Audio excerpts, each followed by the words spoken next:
Hi, and welcome to another video from Cadence Tech. Today I'll be talking about our QRS69.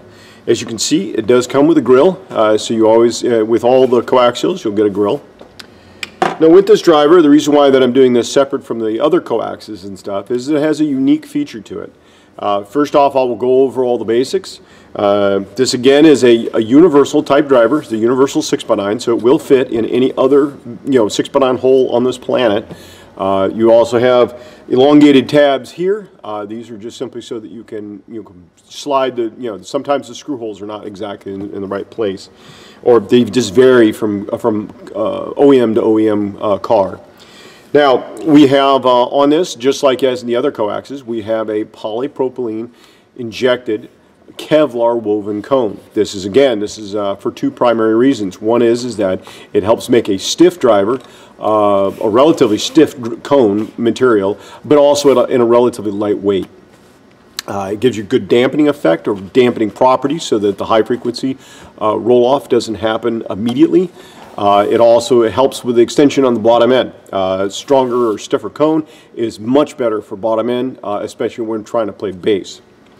Now what makes this unique or different from the other drivers is this has what's known as a ring radiator tweeter. This is a design that uses a voice coil that is actually in the middle here. You can see here there's a lobe here and a lobe here.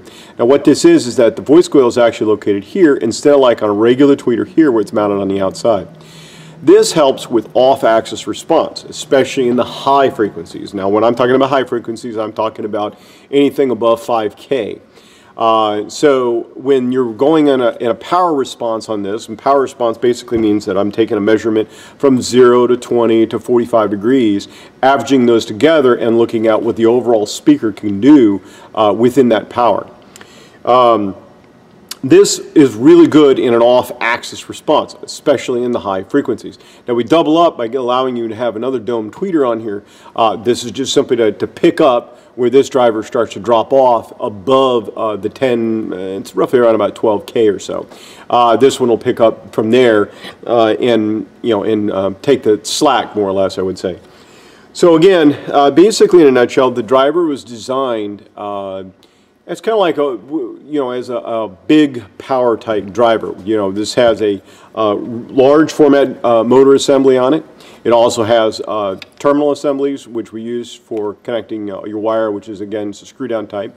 It also has a 6 dB network, there are actually two networks. There's another network underneath here, and then this 6 dB network here is for this mid-range or tweeter, however we want to look at the response that this uses.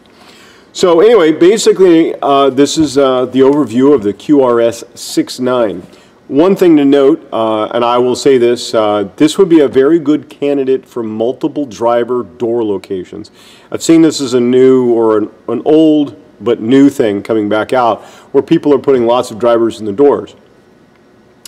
In the old days and stuff, we used 6x9s. That's what we had and stuff, and that's what we did.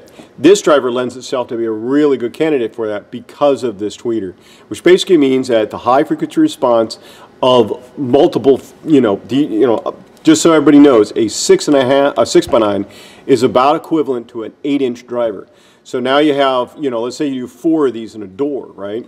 You're going to have 4 tweeters and 4 6x9, mid-bass drivers with no designing of a crossover, no doing anything whatsoever. This will go into that door and its output will be astronomical in terms of the high frequencies and lows. These things, I've used these drivers myself personally in multiple installations. I find that the mid-bass kick on these 6x9s is really good. So anyway, again, that is the overview of the QRS69.